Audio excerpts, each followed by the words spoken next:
Berawal belajar dari internet, Nur Hasanah dan Sarnubi, warga desa Sungai Pinang, Kecamatan Rambutan, Banyuasin, berhasil mencetak uang palsu dan kemudian mengedarkannya. Namun naas, aksi mereka ini langsung terendus Unit 1 Subdit 3 Dit Reskrimum Polda Sumsel Jumat 12 Februari 2016. Dalam penangkapan yang dilakukan petugas, didapati uang palsu sebanyak 3 juta rupiah dengan nominal Rp50.000. Menurut keterangan Nur Hasanah, ia mencetak uang palsu ini dengan menggunakan printer dan kertas HVS, dan uang yang dicetak nominal Rp50.000 dan setelah dicetak langsung dibelanjakan. Bu? Belajar sendiri? Iya. Dari mana? Dari internet?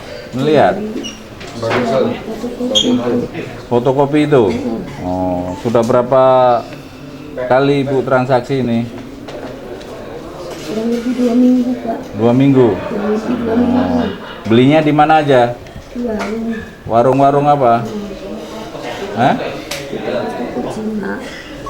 Oh, warung-warung kecil ya.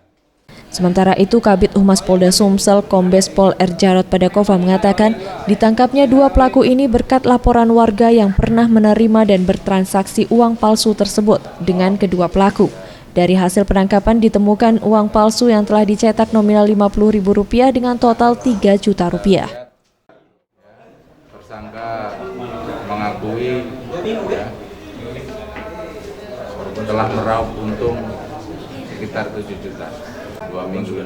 Terus dia buat ini bisa ini dari mana? Ya? Dari mana? Belajar dari internet.